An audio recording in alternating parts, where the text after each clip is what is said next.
It's that time for another spooky episode of the Rebel Radio podcast. This is Mark. This is Matt. And we are back for an episode in which a rare occurrence occurs with a movie that Mark has never seen, me, until this week. And I'll be honest, I'm not sure if I'm a better person for it. I was curled up on the couch a little bit watching this one and a little frightened. And I don't mean that like I was scared or anything. I'm just like, this movie punches you in the gut, so to speak. Credit to your UT alumni director. Yeah, and I'm like, what the fuck am I watching? I'm going to get for making me watch this.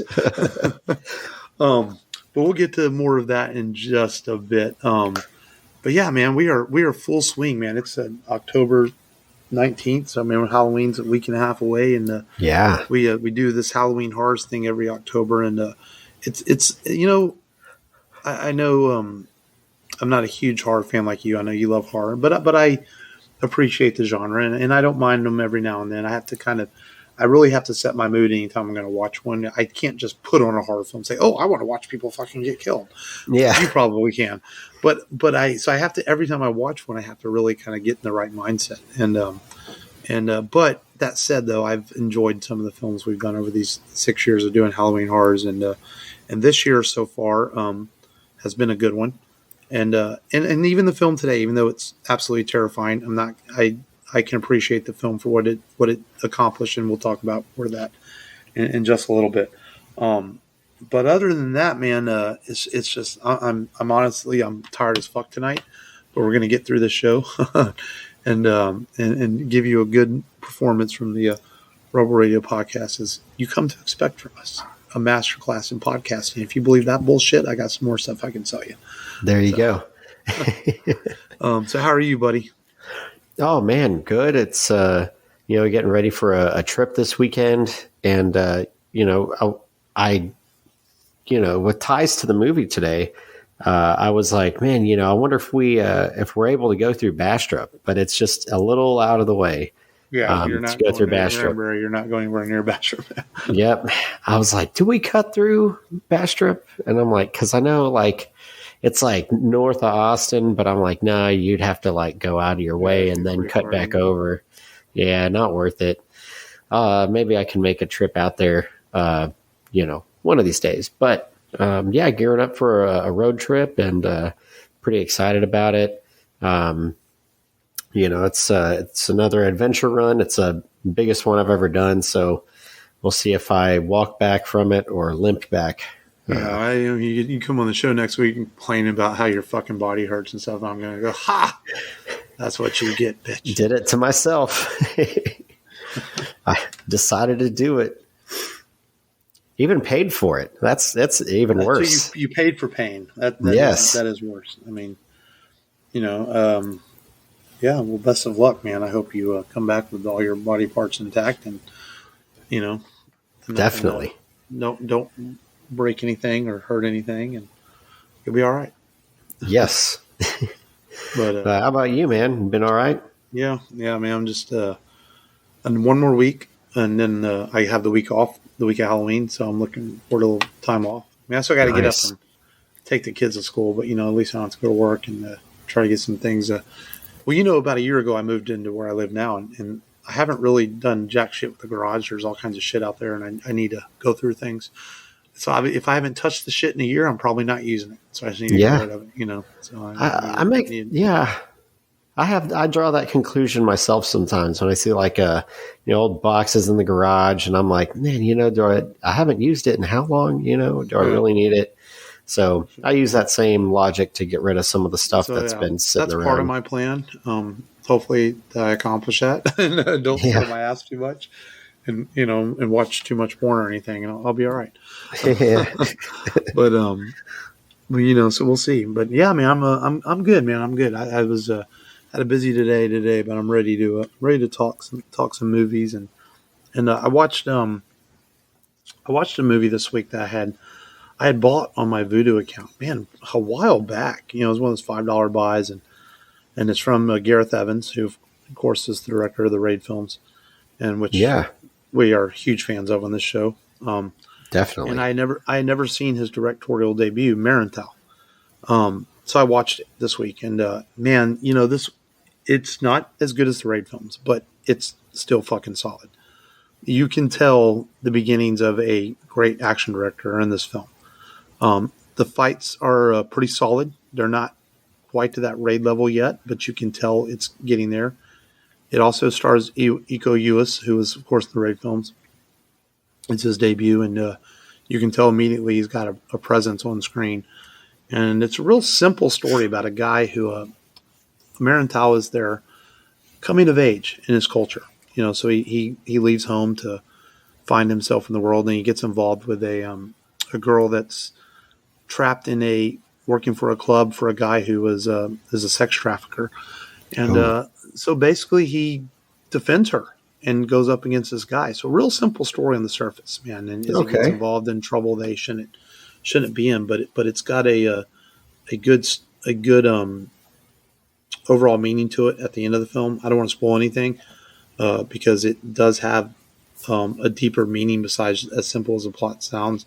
And let's just say he completes his Marenthal and in a satisfying way to the viewer. And but some good action sequence. There's an elevator fight sequence in this that would rival Winter Soldiers, I'll be honest. Wow. And it stars him and the guy who played Mad Dog in the Raid films. You remember how good that guy was, dude. Yeah, freaking badass. And he fights him in the elevator in this movie. The guy who played Bindal in the Raid 2 is also in it. So it's some same actors that Gareth Evans used in his other films. And but it's just it's interesting to go back after you've seen these two films of this guy that I consider martial arts masterpieces, and to see where he came from, and to make a small film like Marenthal.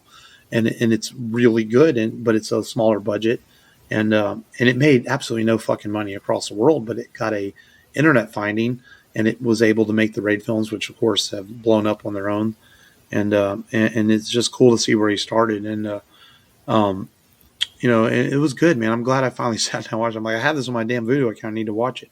It's like, and it's quickly paced. It's like an hour and 40 minutes, so it's real quick, but it's good shit, man. Gareth Evans is definitely a talent director out of Indonesia, and I know he made that kind of horror film for Netflix, The Apostle, which I haven't really watched, but I want to see him, man. I want to see this guy get a meat and juicy budget for a huge fucking American action film.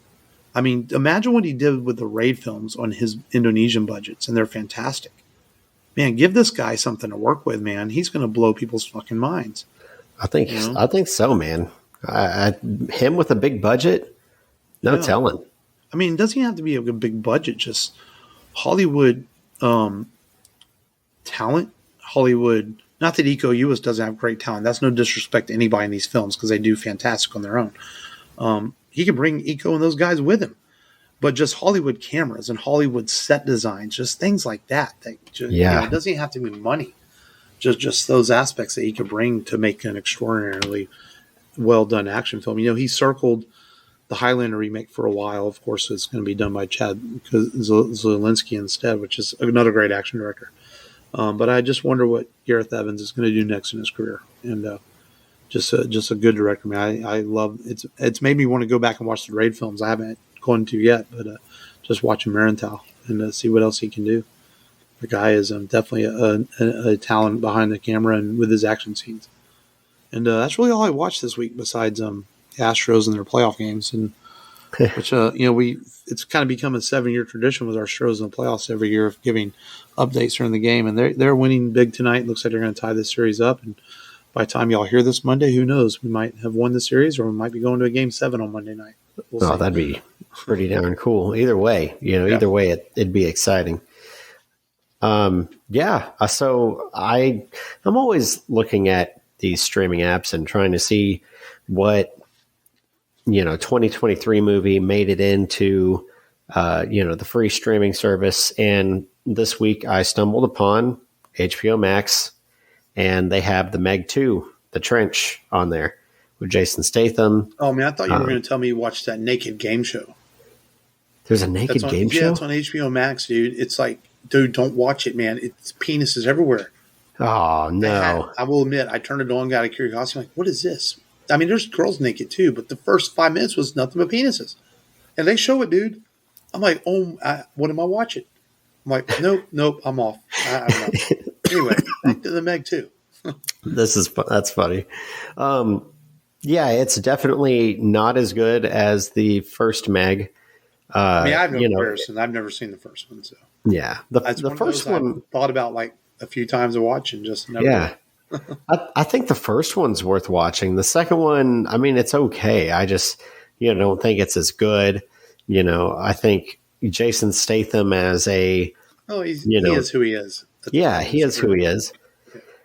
But and he's classic. Guy Ritchie, he's kind of the same person every movie. Guy Ritchie seems to bring out the best in Statham. Yeah, he's classic Statham. He's the tough guy, the outcast. He talks like this, you can't bugger, and he does his thing. And then the second one, they make it more about like another company trying to take over the company that is, studying the Megs, and now they have access to the trench. I don't know. It takes away some of the mystery to me. But it's free. And if you've got HBO Max already, it's, definitely worth watching if, you've got nothing else going on. Sorry about that. Yeah, I cut it off. So, definitely check that out. And other than that, man, I watched more of Gen V on Amazon Prime. I think the story's getting a little bit better. It's definitely more interesting, a little bit more about these underground places that they have where they keep some of these students away. We had our first exploding penis on the show. So it was pretty funny. Lots of penis on the show today. Yeah.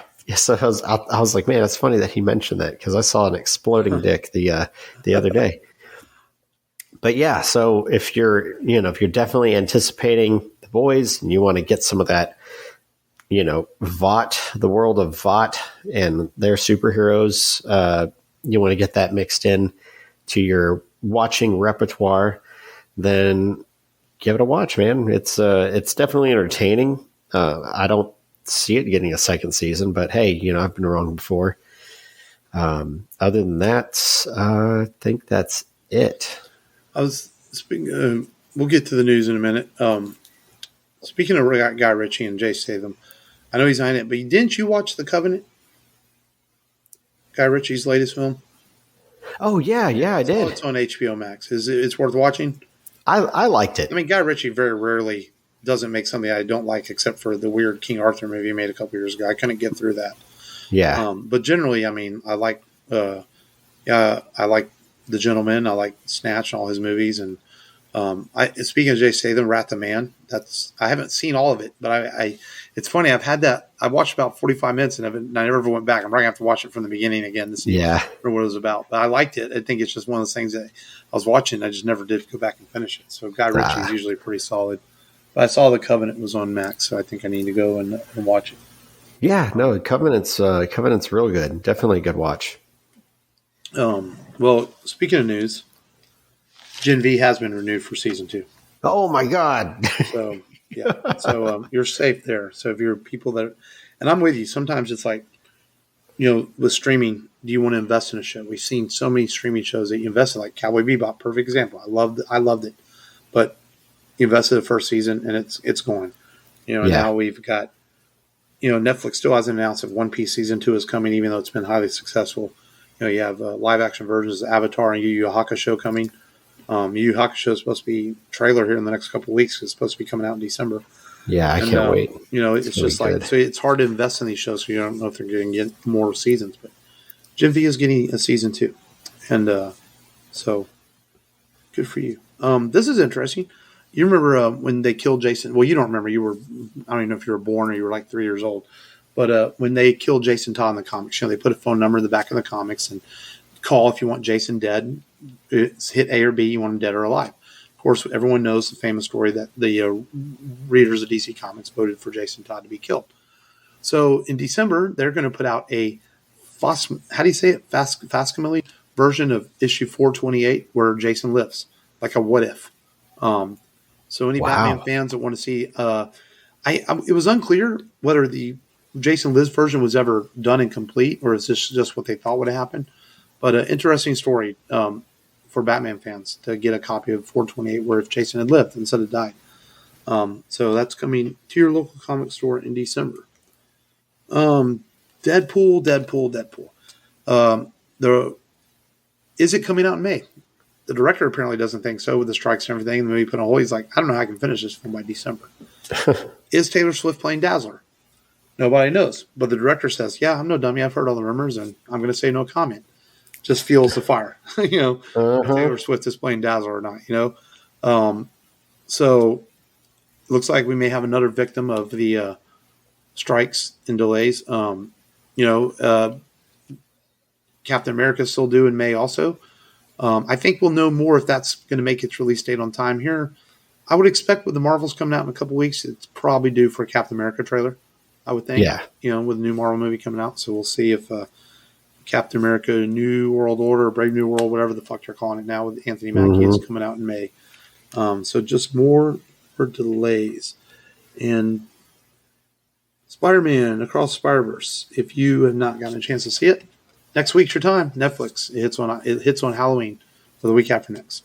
So it'll be available to watch on Netflix on October 31st for all you fans of Spider-Man Across the Spider-Verse. One of the probably, I've been thinking a lot about that as we're getting close to the end of the year and we always do our top movies. Man, it's going to be a struggle for me. Is it Across Spider-Verse? Is it Dead Reckoning? Is it Across Spider-Verse? Is it Dead Reckoning? I'm going to bounce back and forth until we do that final end of the week, end of the year movie reviews. But it's definitely going to be one of those two, I think. You haven't seen Oppenheimer, have you? Oh, no, I did. But I like it, don't get me wrong, but it's still between Spider-Verse and Dead Reckoning for me. Yeah. My favorite films of the year. So we'll see. We have Aquaman Lost City. Maybe that's going to be number one. Yeah, right. Yeah. I pretty much already decided I'm going to use my Christmas movie tickets to take the kids to see Wonka probably over Aquaman. Oh, yeah. I mean, Wonka looks fantastic. I mean, great trailers. Looks like a great cast. It looks fun. Looks like a good, fun time at the movies during the holidays, So I'm all for it.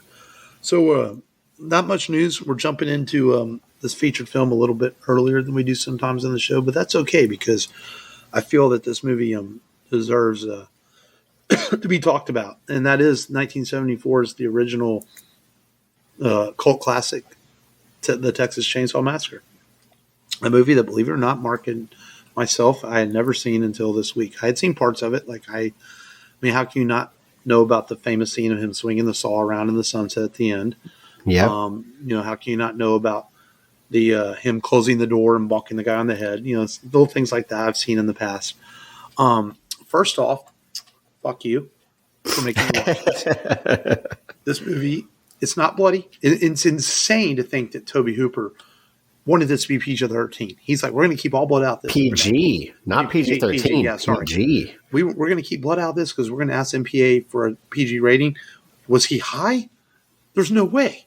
It's like the MPAA, in fact, almost gave it an X. Yeah. PG, the exact opposite of what he thought.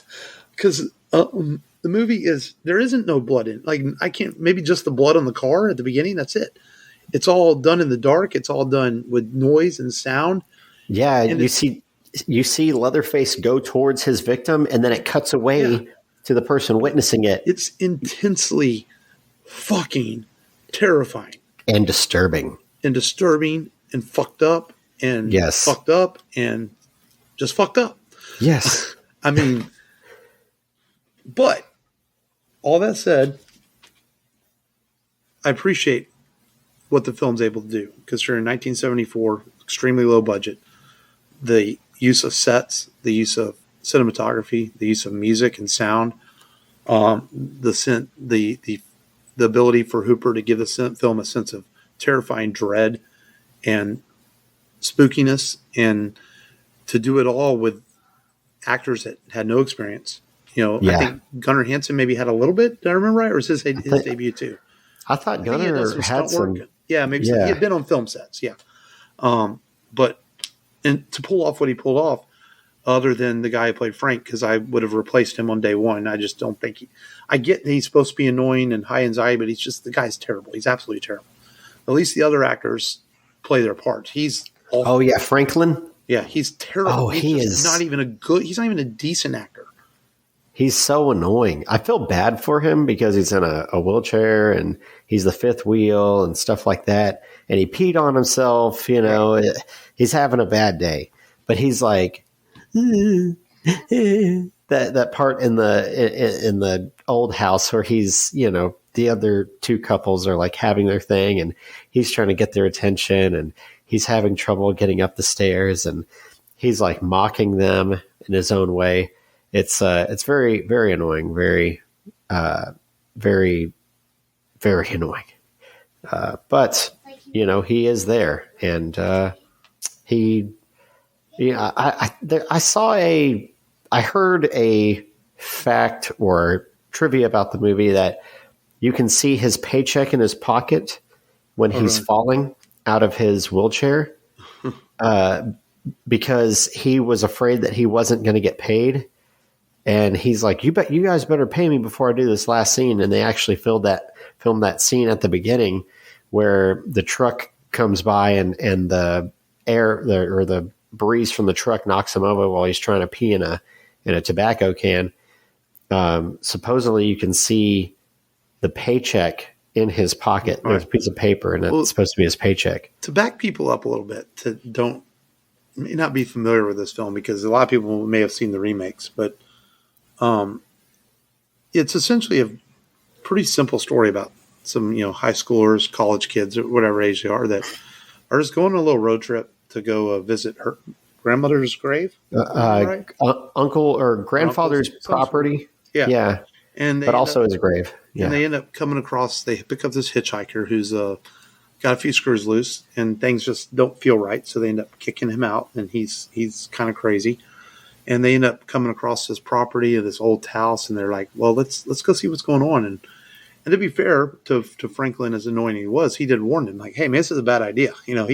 He was the logic of the group in some ways. He's annoying. He's like, I don't know, it's a good idea, guys. They're like, oh, be quiet, Franklin. Quit being a pussy, whatever. Yeah. And Franklin, lo and behold, was right as they enter their search of property. And at first it seems harmless. Nothing happens, but they come across bones and skulls and just a lot of creepy things going on. And lo and behold, they find this farmhouse and they get inside it. And then the movie just kind of, from this point on, unleashes holy hell, to be fair. I mean, all of a sudden you see this door open up and there's this guy dressed with his mask on. It's Leatherface and he bonks the guy on the head and drags him in. Then 2 minutes later, he captures the girl he's with. He bonks her on the head and he's putting her up on a meat hook. It's just all this insanity just happens. And part of what the movie does well is it builds to all that with the creepiness and the vibe of it. Yes. And then it lets go with this just sheer intensity and the sheer unrelentless vibe to it, where it just, those last 30 to 40 minutes just don't stop. And it's extremely terrifying. The deaths happen very quickly. There's 5 of them in the group, and they all just get knocked off pretty fast. Yeah. And then the one girl who ends up, Sally, who ends up kind of surviving. Well, she does survive at the end.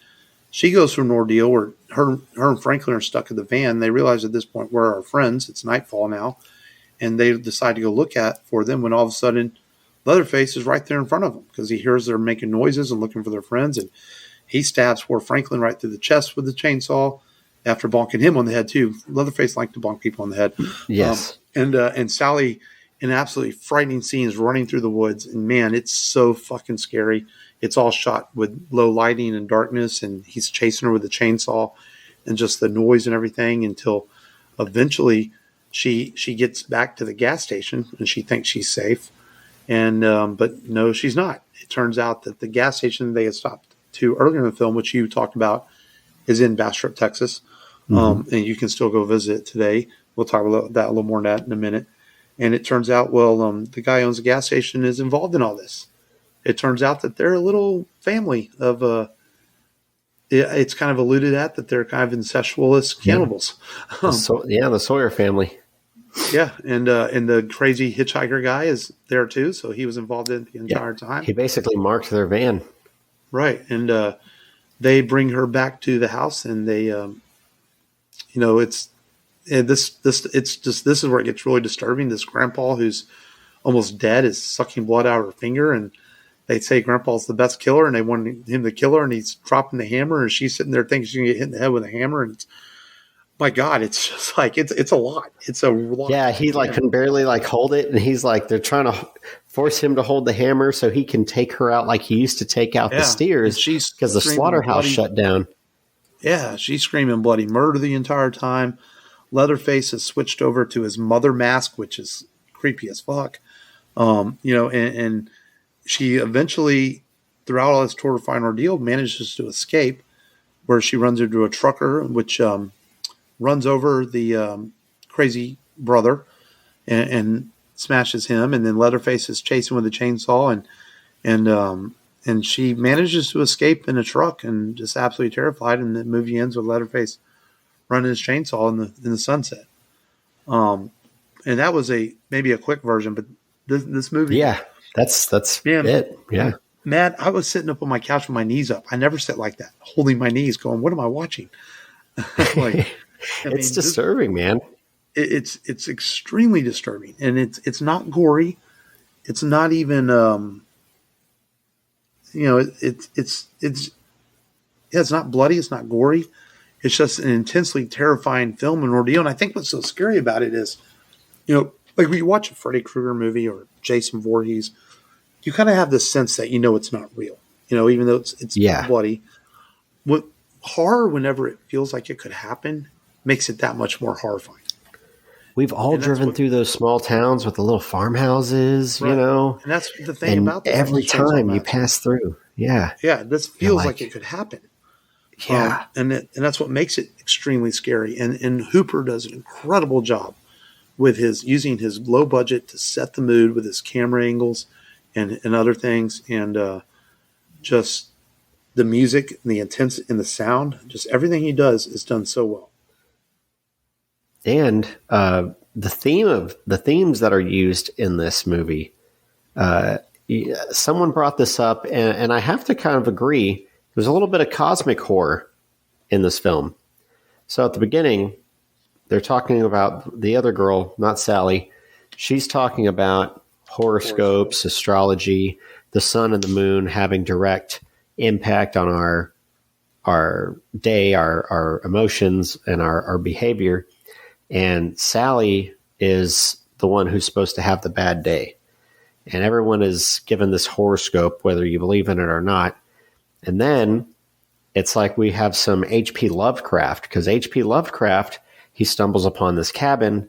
It looked like it was abandoned. H.P. Lovecraft enters. He finds an old man who had been getting by and keeping his youth by eating people, by being a cannibal. And that's essentially what this family has done. So I feel like there's, a little bit of cosmic horror, a little sprinkle. And then you've got some H.P. Lovecraft in there, mixed in with, what became some more, horror tropes, the cabin in the woods, the rural family, the hillbillies, as you see in Cabin in the Woods, but they were zombie hillbillies. So different kind of hillbillies. And it all amounts to, this movie, like you said, not a lot of blood. You have less than a gallon probably. If that. Yet this movie was so influential as to spawn 9 movies total about this guy. You had, Chainsaw Massacre 2, 3, the remake with Matthew McConaughey. The Next Generation. You had a prequel, you had a requel, you had a legacy sequel, the Netflix remake. Yeah. So it's this movie has been, even though it only made $30,000 in the theater. Video game that was banned in some countries because it was so violent. Yeah, and the movie was banned in other countries too. A lot of people were like, "Man, I don't want anyone to see this." Kind of similar to Evil Dead, which probably even more Lovecraftian than this movie. Man, but I know Evil Dead's influential, but I don't think this is a better movie than Evil Dead. No, I don't think it's a better movie than Evil Dead. Really? I don't. Yeah. Well, I like the slapstick more. Yeah. I do think this is a scarier, more terrifying movie than Evil Dead. This is one of the most frightening movies I've ever watched in my life. Yeah. This is a movie that will have you on the edge of your seat, like you said, because of the tone, the pacing, and the surprise element of it, where you're just like, "Holy crap, what just happened?" Which is what the crew was thinking, because a lot of Gunnar Hansen's movements, what he was going to do, was kept from the other actors. What's funny is he was a big guy, but he could run fast. He could run faster than the actress who played Sally. So he had to do things like hit the trees and all that to slow himself down, because he kept catching up to her. Yeah, man. He definitely caught him. And that was a long run, man. That was, I know it wasn't like they didn't run the actual distance, but the distance from the house to the gas station's 47 miles. Well, that's the crazy thing too, is you hear the term "let a scene breathe," right? Yeah. And Hooper lets that scene breathe and the dinner table scene breathe with this terrifying intensity. It breathes in a different way than a quiet scene would do in a movie. Because as a viewer, you're like, "Oh my God, is this going to end?" It's just like you're stuck in it as a viewer going through this with Sally, and it's extremely frightening. And you're like, you don't know what to do. You're like, is she going to turn into die? Is she going to is she going to escape him? What's going to happen? And then when she does manage to escape him, she's right back in the ordeal. And you're just like, "Oh fuck, no! Are you kidding me?" It's like she's right back to where she was. Because gas station Grandpa's a crazy ass motherfucker too. Yeah, man. He's like hitting her with a broom. "Calm down." Hitting her with a broom. And then takes her for, "You're going to come have dinner with my family. Turn you into barbecue." But it's, man, it's just how crazy simple this movie kind of is. But yeah, all the other aspects that Tobe, used, the lights that he had to have in those dark rooms to get the clarity of the picture. Those rooms at some point were like 120 degrees because of all the lamps he had to have. Like that basement scene where they're all eating. Summer heat too. Yeah. Yeah, they said on top of that, would get overheated quite often in the outfits. Yeah, he had bad BO, but they didn't want him to take it off because they felt like that frustration added to his character. And I think you see that. I think you see his frustration and how he's able to channel it. Hooper went as far as writing not dialogue for Leatherface, but ideas of how Leatherface should act to give Gunnar an idea of what he should be doing in this scene. Like when he's sitting there and he's grunting and he's upset that he's looking out the window because he hears the noise of the other the kids and things like that, and it was all written down for him. So Hooper was quite extensive in his ideas for this film.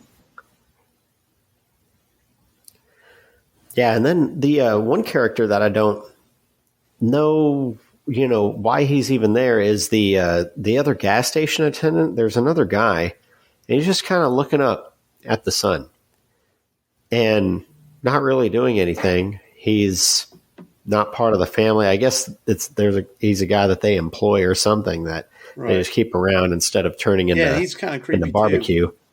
Yeah, he's creepy. He doesn't say much. He just he helps wash the van. He probably was. Maybe it was intended to make him part of the family, and it just never came back around to it in the plot. Maybe so. Maybe the actor wasn't available to. Who knows? Yeah. But I forgot he's washing the window of the van and all that. Yeah, and he doesn't wash off the blood, which a lot of people are speculating that blood smear that the hitchhiker leaves after he starts talking about how they make head cheese out of the damn cow, and how that air gun's no good. The sledge, they died better that way. No, and I'm like, it's such a cringy. You're watching them talk, and you're like, you're like cringing just watching this guy talk. You feel uncomfortable just watching this guy speak. And then they've got to be in the same, same van with him. And is it Jay and Silent Bob Strike Back where they go to pick up a hitchhiker? And he's like, they make horror movies that start off that way. And he goes, yeah, but they make pornos that start off that way too. Well, the Jay and Silent Bob are the hitchhikers. They get picked up by Scooby-Doo. Yeah. The Scooby-Doo crew, yeah. And so I'm like, man, I forgot which movie that is. I'm sure it's another Jay and Silent Bob movie. But it's funny how this movie starts off with a hitchhiker, and he like cuts Franklin. After he won't buy his photo, raving about head cheese, leaves blood smear on the van, which I think alerts the gas station attendant we're just talking about, and lets them know, hey, these people are a target. So I think they don't let them fill up because of that, and they want them to get stranded, and they hope they'll be able to work back and cut them up so they can have some fresh meat and have someone for Grandpa to suck their blood, which we didn't talk about that, how they cut her finger, and he goes, there you go, Grandpa, and he's like sucking her finger. And he has this creepy, like, satisfying smile on his face too. Yeah. Like he's getting off on it. It's weird. Yeah, dude. It just continues to add to the weird vibe. Man, first off, I will say I will never watch this again.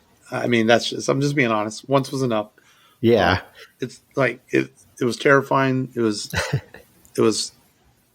wasn't a horrible movie. Don't get me wrong. I can see why it's influential. I can appreciate Hooper's direction and the way he did things. I appreciate the actors and their ability to pull this together with a small budget. Gunner is absolutely terrifying as Leatherface, and he did a good job with it.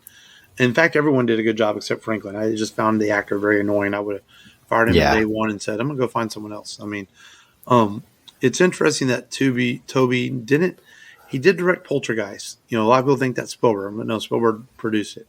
But other than Poltergeist, he didn't really have a hugely successful career besides this movie and Poltergeist. Yeah. Which is strange considering the guy obviously has an eye for horror and for direction, but he just never found real success besides those couple of films. Yeah. I guess that's just the way it works. I mean, our boy Kurt Wimmer, Equilibrium. I mean, and he never found a lot of success after that. So, it just happens sometimes, I think, to some directors. But it is what it is. A lot of people believe this is based on a true story, and it's interesting. They brought in John Larroquette, who narrates the opening of the film and sets it up like it's they never say it's based on a true story, but it gives it this vibe with the narration that this is something that could happen. Mm-hmm. But a lot of people over the years do believe that the Texas Chainsaw Massacre is based on a true story, and it's absolutely not. It's based on a legend of a person in North Carolina in fact, if I remember right, it was never proven that he killed anyone. It's just after he died, they found all these strange things in his home. But I don't know if they ever actually proved anything. I've read a little bit about the story once. I know you know a little bit more about it. Yeah, there's that person, and then there's infamous serial killer mama's boy Ed Gein. He's the one from Carolina. He's from Carolina. Yeah, so Ed Gein, the story of Ed Gein, way back when, I mean, he, obviously was a big mama's boy. His mom was raised very religious, but she had 2 children out of wedlock. She had 2 sons, and he was such a mama's boy. His brother was saying something. He said something disrespectful about his mom while they were out playing in the woods, and he killed his brother and burned down the woods to make it look like his brother died in a fire. The fireman showed up, and he's like, "Oh, I can't find my brother," and they found him, but they, after an autopsy, they, saw that he had like a puncture wound in his chest, but he wasn't prosecuted for it. They just kind of, I guess because he was younger, they just kind of let it fly. Well, as the years went by, random townfolk would be missing about like five years after this. And then, he would even go to these bars. He was known to the bars in the area And they would, talk about all these disappearances, and he'd be like, "Oh, well, what if it's me?" And they're like, "Ed, quit joking about that stuff," and he was just one of the boys. Well, one day, this son who lived in the town, his mom she helped run the hardware store. So he stopped by because he had been hunting all day, stopped by to go see her, and all he finds is a puddle of blood over by the register. He freaks out, and there's actually some register paper over on the counter, and it was for a sale to an Ed Gein. I guess back then you just kind of hand typed in who you were selling to. So the cops come, they see this, they go to Ed's house to see, hey, this may have been the last person to see him alive. They didn't really suspect him of anything. They go into his house. He's got lampshades of human skin. He has a female human skin bust, like he's making a costume out of it. He's got faces on the wall. He made a belt out of nipples. He had skulls that he had carved out the top of to make into bowls. So he was eating from human skulls. They found him. The man's mother, who went missing, was out back hanging. Her throat had been slit. Her entrails were out. He was draining her blood. It was pretty gruesome.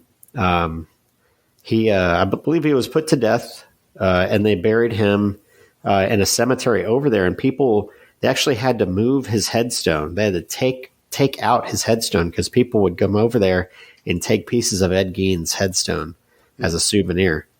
But that's he says it's, Toby, if you ask Toby, he says it's incidental. It's just happened to be the same. But people who worked on the set are like, yeah, he was, the biggest inspiration is Ed Gein. But yeah, that's the story of Ed. I mean, that's what happened. He, it was Big Mama's boy, just like Leatherface is, even more so depicted in the remake with Jessica Biel in her shorts.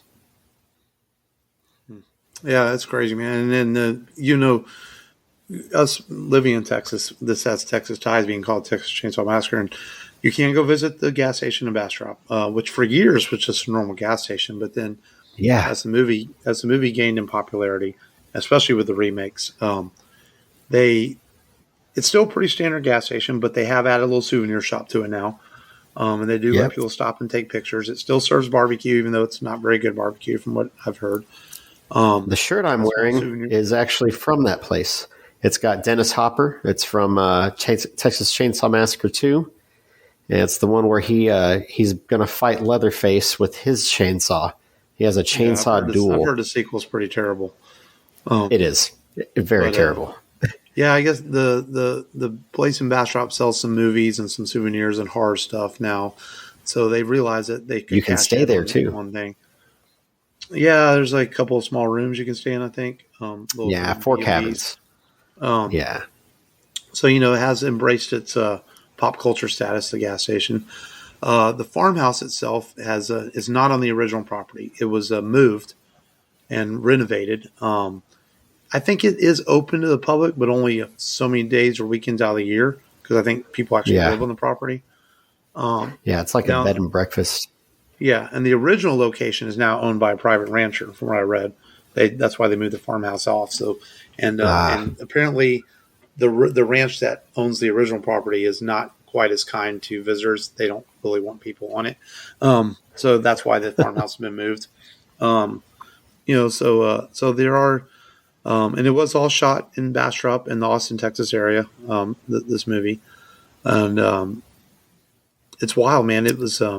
I can't believe I watched it. I'm going to hate you for a long time for making me watch it. And the remake was shot in Travis, Texas. Yeah. So both the... I don't think I can do the remake. I'm good. I don't need more. The remake is scarier to me. Ever. Well, yeah, modern stuff's probably, but I mean, you got to put yourself in the 1974 terms, and this is absolutely terrifying for when it was made. It blows my mind that he went to the MPAA looking for a PG rating. That's crazy. There's no way. I mean, like, why? Why would you want it? I want kids to see this. The MPAA gave it an X, and he made an appeal, and with the appeal, they gave it an R. And there were still theaters that refused to show it. There were people that walked out. He kept recutting and recutting. Yeah. He tried, man. He really tried. There were people that walked out of it. There were theater owners that refused to show it because they're like, no one's going to go watch this. We're not going to make any money. But it found a status or a finding in rural, suburban America. People did go see the film, made some decent money, and it definitely found a home throughout home video over the years. And home video for sure. Horror conventions. I mean, Gunnar was a big proponent of the film. He promoted it everywhere he went, and so it's found its following over the years. And but man, what an intense, fucking crazy movie. And that's the best way to put it, really. I had to go to bed and suck my thumb and feel better about myself after watching this. Suck my thumb. Just like Grandpa did. Not quite that. Not quite that. The Texas Chainsaw Massacre, man. I popped my cherry on this one and finally watched it. Thanks for making me watch that shit, Matt. You're welcome. So do we have a ghost story this week? Do you have one, or we did Ed Gein is the ghost story? I was looking at some, but I didn't. They're like really, really short. The one that I looked up wasn't a whole lot of details, but I can go over it. So this is, we got a little bit of time to play with. So Ed Gein, and then this one. So like a twofer. So Bexar County is in San Antonio. So another Texas one, and Bexar County is where my paternal grandfather is from. It's where his father met his wife at the Mission to San Antonio, and they had to go get married in Ohio though, because in the 1930s, Texas did not allow interracial marriages, so they had to go to Ohio, and they came back to Bexar County, but according to legend, there is a Bexar County hospital that had a ghostly nurse that would roam the hallways. The legend says this murderous apparition would go room to room in Bexar County, killing patients in order of their room number. And it was a particular ward, and that was a hot spot for this. And patients would ask about this nurse in an old-fashioned uniform, and the hospital staff's like, don't know what you're talking about. This is, it's not what, well, we don't know who this is. We've never seen him before. They wouldn't see anything. But the staff became suspicious one time when there were people that started dying in room number order until a vacant room would hit, and then it would stop, kind of like a break in a line. It would just stop. And but San Antonio sadly would actually have a real killer in that hospital between 1977 and 1982, because they found out that Janine Jones poisoned 11 to 50 infants, and she's currently serving a life sentence at the Dr. Jane Murray Institute in Gatesville, Texas. So there was a nurse, but you're talking like 1950s, 1960s. Mm-hmm. And then this was the real nurse that did it was like 20 years later. But apparently all these patients swore they saw this woman before they died, and it happened. Yeah. That's funny, because I remember last year I read that one, but I felt the same way. It didn't feel like it had enough detail, so I didn't do it. But I think it fit perfectly in the day. Man, Texas is fucked up. People don't move here. Yeah, man, too much shit in Texas. So ghostly shit. To close out Halloween Horrors Month, we're gonna come back down a little bit to a movie that's a little more accessible for everyone. It's definitely got horror elements to it, but nothing like The Fly or Texas Chainsaw Massacre. You could put this one with your kids, and your kids probably wouldn't be that frightened of it because it's a Tim Burton film, and it stars Johnny Depp, and it's PG-13, and that is Burton's telling of the Headless Horseman story in Sleepy Hollow.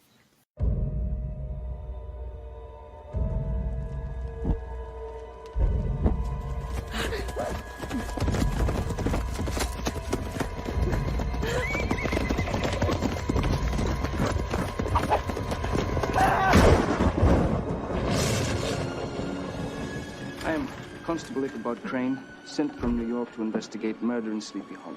How much have your superiors explained to you? Only that the three were slain in open ground, their heads severed from their bodies. Taken by the Headless Horseman, taken back to hell.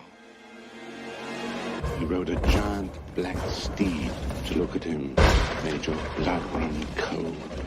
Even today, the western woods is a haunted place where brave men will not venture. We have murders in New York without benefit of ghouls and goblins. You're a long way from New York, Constable. Is everyone in this village enthralled to superstition? We have many things to talk about, even in this backward place. Excuse my manner. I'm not used. Female company? Murder! The Horseman's killed again! The assassin is a man of flesh and blood, and I will discover him. Are you so certain of everything?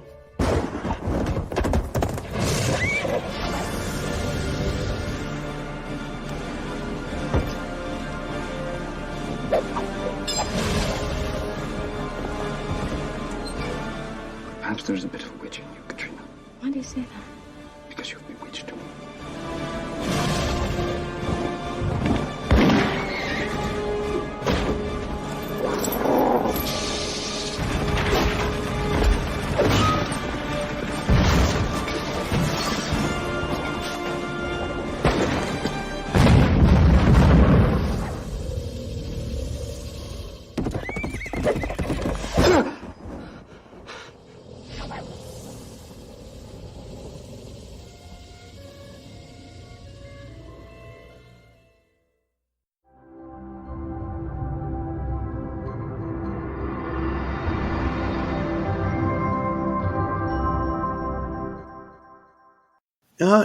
I've only seen this a couple of times, but I remember really liking it.